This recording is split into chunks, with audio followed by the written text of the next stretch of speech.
Olá, pessoal! Eu sou a Laura. Hoje estamos aqui em mais um episódio do podcast Unai, no quadro Profundamente, onde falamos sobre saúde mental. E hoje estamos aqui com uma pessoa muito especial, que é o Dr. Gustavo Almeida, psicólogo clínico. Seja bem-vindo, Gustavo. Obrigado pelo convite.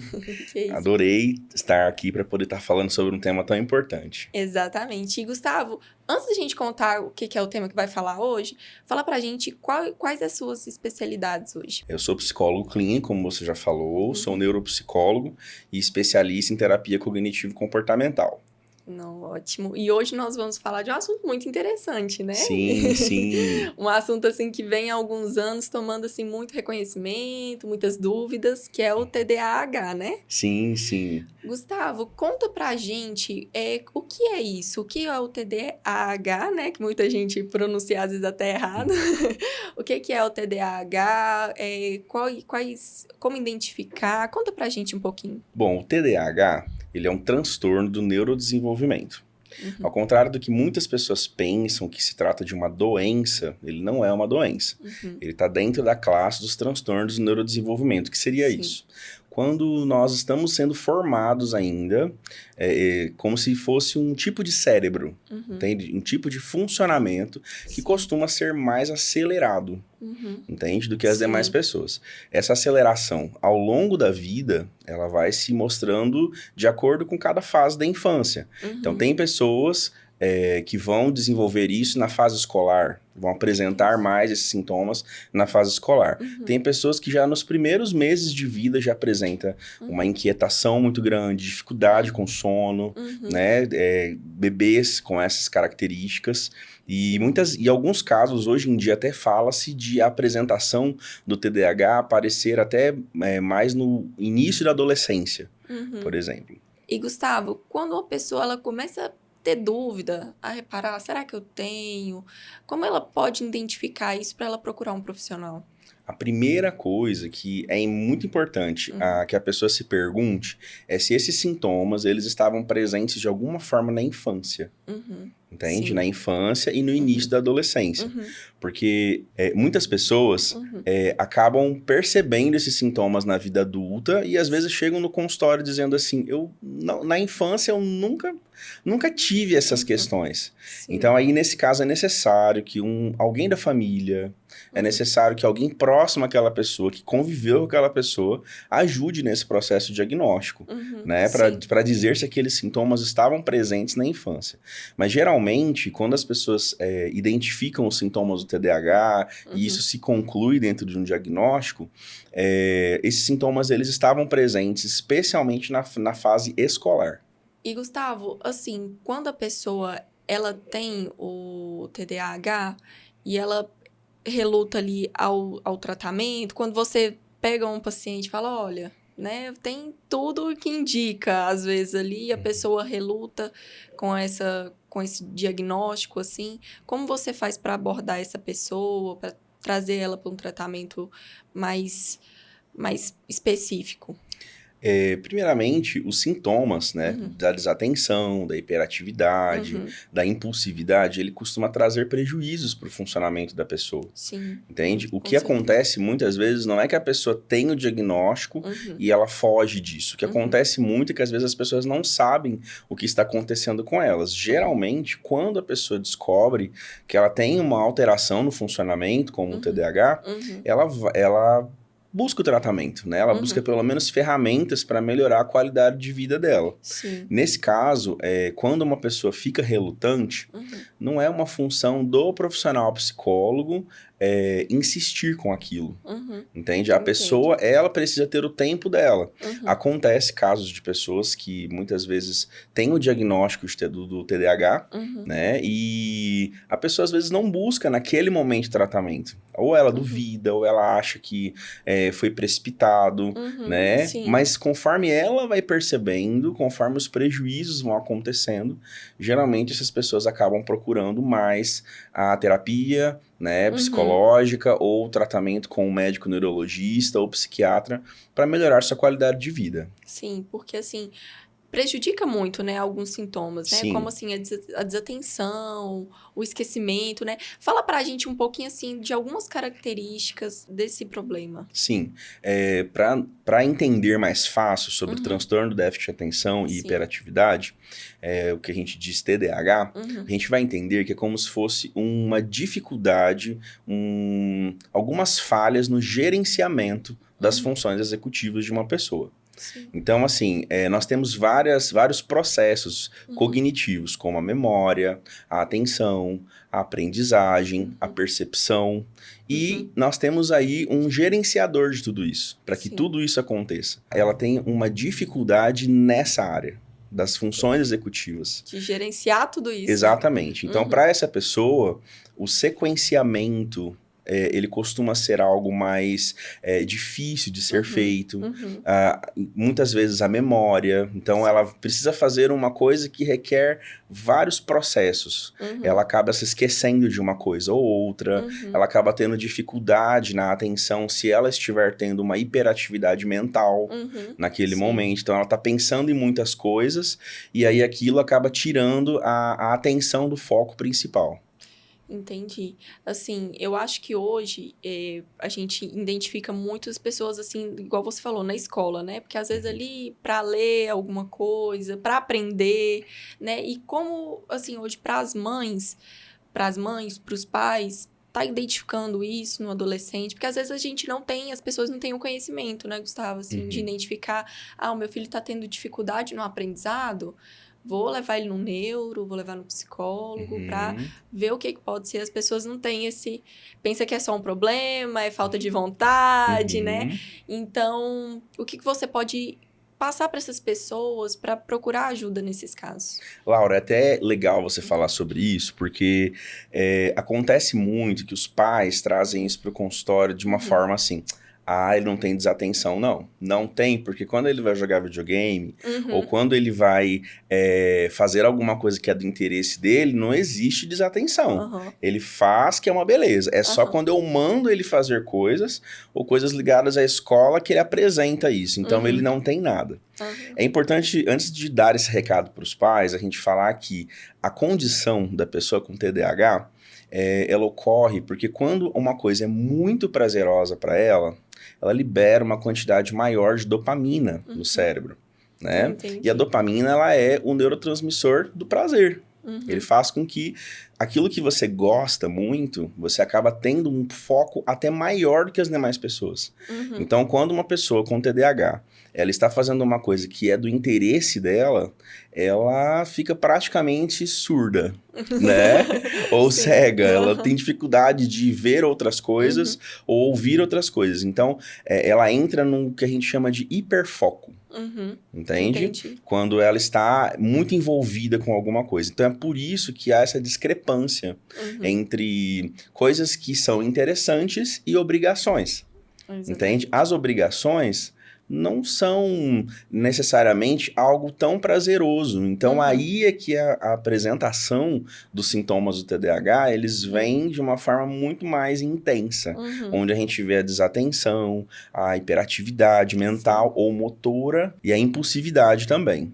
Sim, porque assim, vamos falar assim que muitas pessoas acham que é alguma preguiça. Isso. Eu penso, não, tá com preguiça. Algumas mães também, né, vê o filho assim, tá com preguiça, não quer fazer isso, não gosta disso, só gosta de videogame, só gosta de jogar bola, Sim. só gosta de fazer tal coisa. Então, vê ali como uma preguiça, não vê como um problema real. E né? a preguiça tem uma justificativa dentro do TDAH. Por quê? Porque assim... Como o TDAH, ele é um erro, digamos assim, ele tem um tipo de gerenciador ruim para as funções executivas, a gente acaba pulando vários processos, acaba tendo dificuldades de gerenciar memória, atenção, aprendizagem em situações que não são tão interessantes, e o resultado disso é a procrastinação. Entende? Tudo que não é tão interessante, a gente vai, assim, para nós entendermos melhor, fazendo uma distinção. Pessoas que não têm o TDAH, elas sabem o que elas precisam fazer, entende? Elas fazem, mesmo que elas não tenham tanta vontade de fazer, o senso de dever, de obrigação, faz com que elas desenvolvam um bom trabalho, mesmo que elas não tenham tanta vontade. A pessoa com TDAH, quando ela não encontra prazer numa determinada coisa, ela acaba tendo é muito mais maçante para ela fazer, é muito mais penoso para ela fazer, porque as funções executivas não conversam muito bem com os deveres. Entendi. E aí fica a procrastinação, a preguiça, a falta de Exato, vontade. Começa projetos, não termina, né? Com exatamente. obrigações ali, não termina. Sim. Hoje eu vejo muito, assim, que eu vejo mais sobre isso, vejo muito pessoas que não terminaram uma faculdade, vive mudando, né? De faculdade, de curso. A escola não terminou porque ficou com preguiça, ficou com falta de vontade, tá Sim. desinteressante.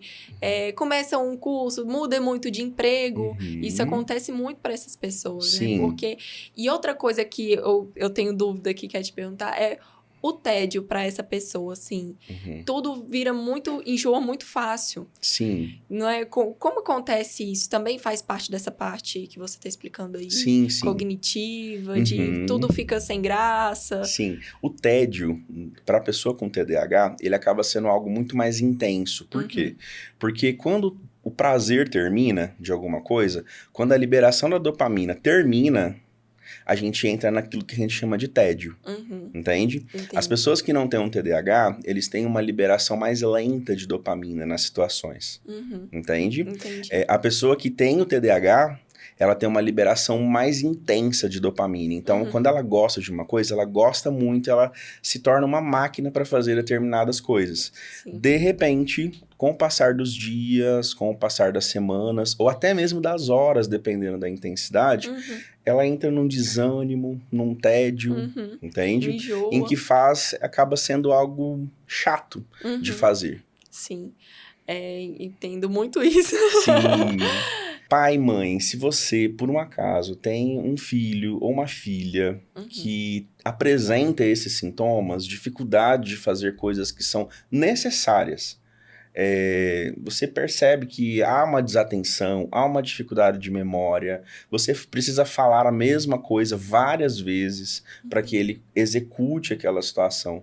Se você percebe esses sintomas, procure um especialista. É um sofrimento muito grande para essas crianças quando eles querem executar, eles querem fazer, mas às vezes o aparato cognitivo dele acaba não conversando muito bem com os deveres. Então, procure um especialista, a melhor coisa que você pode fazer pelo seu filho. Ótimo, muito bom falar isso. Porque, igual eu falei aqui um pouquinho mais cedo, que às vezes os pais não reparam. Acham que é uma preguiça, acham que é alguma coisa, uma falta de vontade da criança, do adolescente. E, Gustavo, eu sabendo, assim, pesquisando um pouco das coisas também, vi que a depressão e o TDAH têm uma ligação ali. É isso mesmo? Você pode explicar um pouquinho pra gente? Sim, sim. É muito comum. Assim, eu recebo muitos casos no consultório de pessoas já adultas, geralmente adolescentes ou adultos. Pessoas que estão dentro de um quadro depressivo, porque a depressão, ao contrário do TDAH, ela sim é uma doença mental. Sim. Entende? Por quê? Porque a gente não nasce depressivo. A gente desenvolve a depressão ao longo da vida. Situações que estão ao nosso redor, ou o próprio funcionamento cerebral, ele entra num momento em que ele começa a produzir uma quantidade menor de neurotransmissores, e isso causa o que a gente chama de depressão. Entende? O que acontece muito no TDAH, o TDAH, como não é uma doença, ele é um tipo de funcionamento, geralmente a pessoa com TDAH, ela tem que ser inserida ao sistema como todas as demais pessoas. E o sistema tem demandas. O sistema não para. Então, nós temos deveres, nós temos muitas coisas para serem feitas. E a pessoa com TDAH, ela costuma ser aquela pessoa que ouve mais coisas negativas sobre o próprio funcionamento dela. Então, as críticas são muito maiores à pessoa com TDAH. Sim. A pessoa com TDAH, ela é vista como preguiçosa desde pequena. Ela é vista como uma pessoa que não é interessada, só é interessada pelas coisas dela. Então, é muito comum que os pais, quando nós somos crianças, né, e nós temos o funcionamento com TDAH, é muito comum que os pais façam exigências a essas crianças que estão fora do alcance delas. A soma de todas essas situações, junto com o fator genético, junto com as demandas escolares, de trabalho, de relacionamentos, começa a causar o que nós chamamos de episódio depressivo. Porque você vai juntando tantas situações contrárias a Sim. você vai juntando tantas coisas que são faladas sobre o seu Uhum. funcionamento por não entenderem como você funciona, que se trata de um Sim. transtorno do neurodesenvolvimento, que você vai perdendo a vontade de você mesmo, você vai perdendo interesse. É muito comum pessoas com TDAH, quando não são tratadas, quando elas não entendem o que está acontecendo com elas, Uhum. elas terem baixa autoestima, elas não conseguirem explorar o melhor do seu potencial. Entende? Então, Uhum. sintomas como sintomas depressivos e sintomas ansiosos também são características muito marcantes dentro do transtorno de déficit de atenção e hiperatividade. Sim, como você falou, as pessoas vão criticando, né? Ah, você é muito preguiçoso, você é Sim, muito desatento, você não conclui nada, você sim, entendeu? Então aquilo vai, a gente vai juntando e uhum, autodestruindo e vai aquela bola de neve dentro da sim, pessoa, né? E às vezes, quando a pessoa chega lá, já tá para tratar alguma coisa, já tá tudo bagunçado, né, doutor? sim, Já tá uma loucura, até pouco pontinho, pontinho, alinhar as uhum, coisas. sim, Hoje, quando a pessoa chega em você, olha, eu acho que eu tenho porque isso, eu acho. Como você conversa com essa pessoa, olha, expõe pra ela como funciona, ajuda ela a encontrar, porque às vezes nem ela, né? Só tá uhum, com. sim, Aham, sim. pode Que é acontecer muito também. comum também as Uhum, pessoas estarem dentro de um episódio de ansiedade uhum. por uma situação específica e elas acabarem ouvindo um podcast como esse e falar, nossa, eu tenho todos aqueles É. sintomas, né? Então Sim. eu vou buscar um especialista porque eu tô desatento, tô hiperativo, tô ansioso. Uhum, Opa, a diferença é o tempo, coisas que eu pergunto para o paciente, né? uhum, Sobre como funciona a organização dele no dia a dia, uhum, se aqueles sintomas que ele está me relatando, se desde quando eles ocorrem, uhum, porque geralmente, como eu te disse, o TDAH não é uma doença, ele é um funcionamento. uhum. Geralmente, se for uma pessoa adulta, aquele jeito de funcionar, Sim. mais, digamos assim, desordenado, e Uhum, muitas vezes, ou com dificuldade de sequenciamento, ele seguiu a pessoa a vida inteira. uhum. Entende? Sim. Isso é um divisor de Uhum, águas para o uhum. raciocínio clínico de um profissional. Entende? Sim. O tempo de prevalência daqueles sintomas, como eles vieram acontecendo, também é algo muito importante, Aham. porque, como eu te falei, outros transtornos mentais também eles causam desatenção. Quando a Uhum, pessoa está depressiva, ela fica mais desatenta. uhum. Quando ela fica, às vezes, a cabeça funciona muito mais rápido, mas ela só tem esses sintomas cognitivos quando Uhum, ela está dentro do episódio depressivo. uhum. Melhorando a depressão, ela Sim. melhora esses sintomas. O Uhum. que não acontece com a pessoa com TDAH. Ela vai, mesmo que ela melhore os sintomas de humor, do humor depressivo ou da ansiedade, ela vai continuar tendo aquela dificuldade de sequenciamento, ela vai continuar, às vezes, se perdendo na hora de fazer muita coisa, porque aquilo faz parte dela, ela funciona daquele Sim. jeito. E Gustavo, quais profissionais procurar? Quais profissionais podem diagnosticar com TDAH?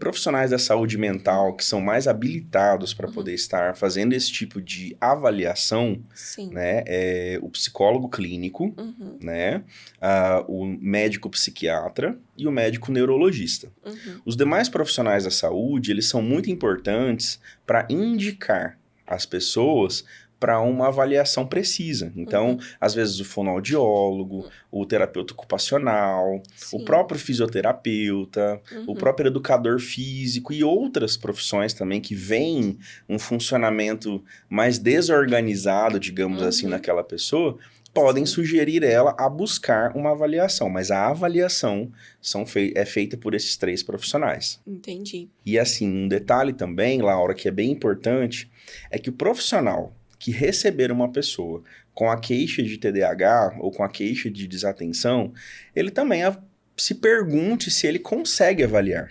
Exatamente. Entende? Porque Entendo. acontece muitas vezes Uhum. de profissionais que às vezes não têm esse domínio de fazer uma avaliação cognitiva, Uhum. relacionar isso a questões emocionais apenas. Uhum. Há questões emocionais envolvidas Uhum. no TDAH, mas não Sim. são elas que fecham um diagnóstico. Uhum. Entende? Entendi. Ou muitas vezes aquele perfil cognitivo da pessoa, como a desatenção, a hiperatividade, a impulsividade, é, eles acabamos remetendo eles a questões emocionais, e não é. Eles é que causam dificuldades emocionais, entende? Exatamente. Então, a avaliação correta é muito importante. Não, muito importante, porque às vezes fica ali, o paciente, imagino, fica ali anos tentando, né, tratar alguma coisa, se curar, se Exato. sentir melhor, e esse profissional ainda não soube identificar o que realmente tá Exatamente. causando E aquilo. isso, Laura, acontece muito. Tem muitas Imagino. pessoas que, às vezes, eu recebo muitos pacientes que vêm com a queixa de sintomas depressivos, que vêm com a queixa de sintomas ansiosos. Eles já tiveram tantos prejuízos ao longo da vida, pelo próprio funcionamento, né, que o TDAH traz, né, que eles acabaram deprimindo ou se tornando pessoas que têm uma ansiedade generalizada, que é aquela ansiedade que acontece todos os dias, ou quase todos os dias, ou na maior parte dos dias, mas por causa de um funcionamento não tratado de um TDAH. E aí acontece que muitos profissionais acabam olhando, né, tratando apenas os sintomas que são mais evidentes, que é os sintomas depressivos, os sintomas ansiosos, e é assim, né, eu trabalho em parceria com alguns médicos, e às vezes os médicos, eles acabam falando, Gustavo, eu já tentei várias medicações, já tentamos, já encaminhamos para outros profissionais, já tentamos, mas não consegue resolver, porque a questão não é o sintoma que está sendo tratado ali, a depressão ou a ansiedade. A questão é o funcionamento, que é o TDAH.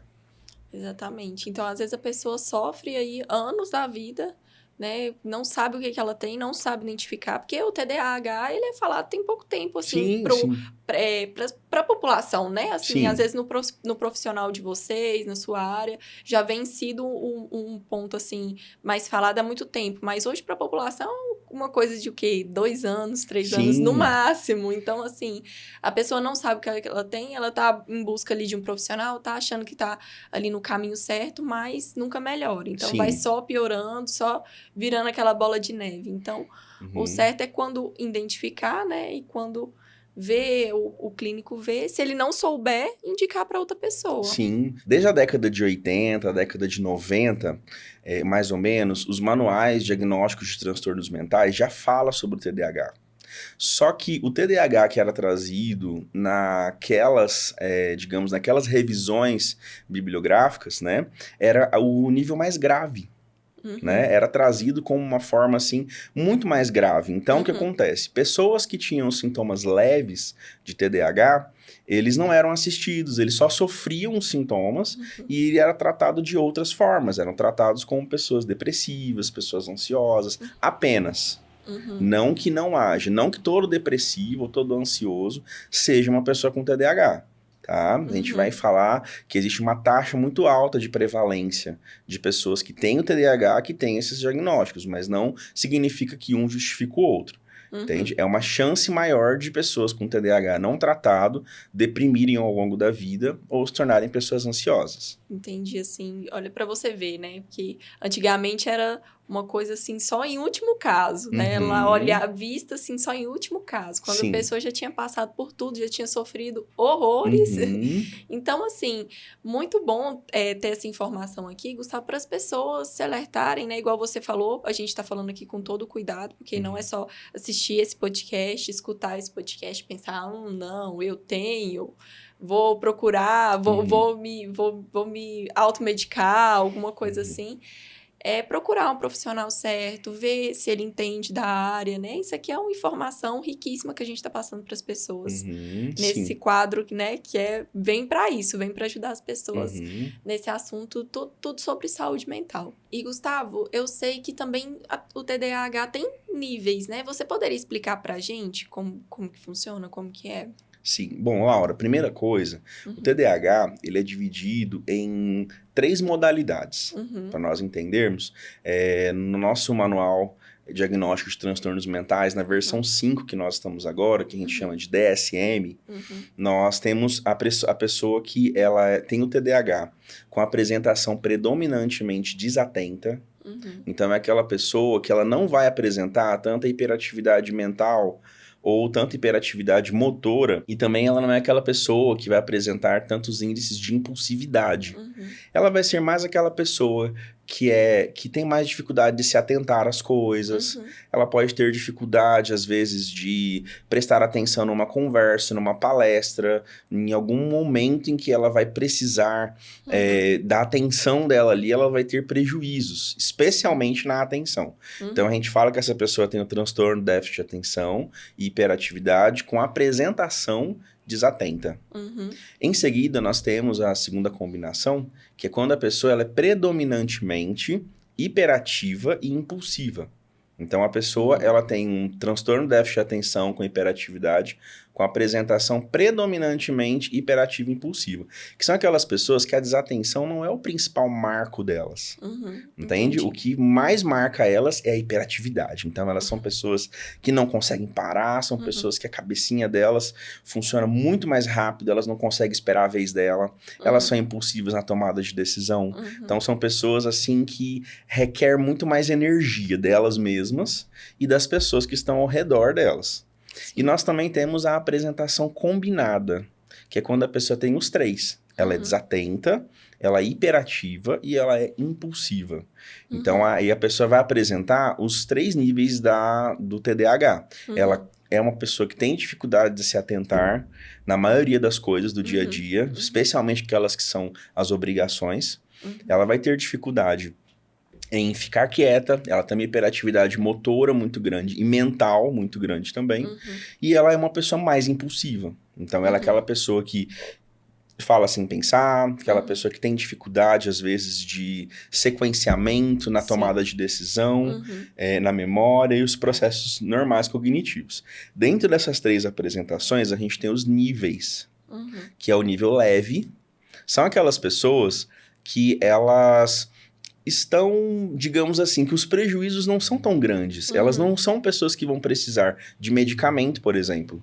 Elas apenas fazendo uma psicoterapia na abordagem cognitivo-comportamental, de preferência, em que elas vão organizar o dia a dia, organizar as próprias atividades delas, essas pessoas já vão ter resultados muito significativos. Nós temos o nível moderado, em que há um prejuízo muito maior, entende? Do que o leve, e a pessoa acaba tendo dificuldades na maioria das coisas que ela tem no dia a dia, e nós temos o nível severo, né? Que é o nível em que a pessoa realmente ela já tem várias dificuldades, ela precisa de um monitoramento mais constante para se lembrar das coisas. São aquelas pessoas que costumam desenvolver mais transtornos mentais associados, por causa da quantidade de prejuízos que o TDAH trouxe para a vida dela e não foi tratado. A gente entende que ao longo da vida a gente pode ou aumentar esses níveis, a gente pode sair de um leve na infância para um moderado na adolescência e um severo na vida adulta, dependendo de como aquela pessoa tratou, né, o seu próprio funcionamento de TDAH. E também, quando a pessoa ela tá dentro de um quadro severo e moderado, ela pode passar para um leve, quando ela aprende a lidar com as próprias organizações cognitivas dela. Muito interessante você falar isso, doutor, porque, assim, as pessoas, igual você falou, pode começar, né, com uma severa ou uma moderada ali, a pessoa, e pode levar para uma leve. Claro, se ela tratando e tal. Uma dúvida que eu tenho aqui, meio leiga, é se a pessoa, se ela tratar certinho futuramente, ela pode se encontrar assim, às vezes ela tá tomando algum medicamento, alguma coisa, pode se encontrar livre disso depois de um tempo, ou é uma coisa pro resto da vida? É uma condição para o resto da vida. Por quê? Porque não é uma doença, é um jeito de funcionar. Sim. Então, a pessoa com TDAH, ela vai precisar de alguns apoios ao longo da vida, de épocas em épocas. Eu sempre falo que a pessoa que se trata de forma correta, que tem o diagnóstico certo, procura o profissional que vai ajudá-la nesse processo, essa pessoa, ela tende a melhorar os níveis dela. Entende? Ela vai conseguir, ela não vai deixar de ser uma pessoa 100% desatenta, uma pessoa 100% hiperativa, impulsiva, e especialmente em situações de maior estresse ao longo da vida, essa configuração do TDAH vai vir com mais frequência. Então, muitas vezes, eu tenho vários pacientes que eles fazem acompanhamento psicoterapêutico para o TDAH, quando eles estão numa fase muito boa, em que eles estão conseguindo se organizar sozinhos, estão usando todas as ferramentas, eles têm a alta, né, da Sim. terapia psicológica, e a gente deixa em aberto para qualquer momento da vida eles retornarem, né, para trazer novas metas, novos objetivos e para aprenderem a lidar com isso. Mas o que é importante, a pessoa que tem um diagnóstico de TDAH, que ela busque ajuda para esse gerenciamento que nós falamos. Sim. Então, a pessoa com TDAH, ela tem que estar sempre com uma agenda, fazendo uso de aplicativos, ela tem que evitar ir para as situações em que ela precise de memória, de atenção, de aprendizagem, Sim. com o próprio recurso cognitivo. Ela precisa ter um escopo, ela precisa ter lembretes, ela precisa ter coisas que ativem a memória dela. Porque não tem nada a ver com intelecto ou com inteligência TDAH. A pessoa ela é tão inteligente, às vezes até mais do que as demais pessoas. Mas o gerenciamento é ruim. Então ela vai ter alguns brancos, ela vai ter dificuldade, ela vai se perder, às vezes, na fala. Sim. Entende? Então, isso é muito comum no TDAH. Então, assim, tendo as ferramentas, cada um tem as suas ferramentas para lidar melhor com o seu próprio funcionamento, tende a melhorar muito a qualidade de vida da pessoa com TDAH. Ah, entendi. Muito bom saber disso, assim, né? Que a pessoa, ela pode se organizar melhor, né? Acho que hoje em dia todo mundo precisa de uma agenda. A pessoa não ficar, nossa, mas eu preciso, né? Eu preciso disso, eu preciso pôr lembrete todo dia, tudo que eu vou fazer. Acho que hoje em dia todo mundo precisa. A vida tá muito corrida, né? Sim. O mundo tá muito acelerado, né, doutor? Então, assim, às vezes quem tem TDAH, eu penso assim que a pessoa fica meio perdida. Tá tudo muito acelerado, é tudo muito rápido. Você entra numa empresa, tudo tem que ser entregue rápido, todos os resultados. Então, a pessoa, ela se perde aí, porque não sabe administrar isso tudo. Então, é ter calma, aceitar seu processo, né? E outra coisa que eu quero te perguntar é, a pessoa com TDAH, ela tem dificuldade em aprendizado?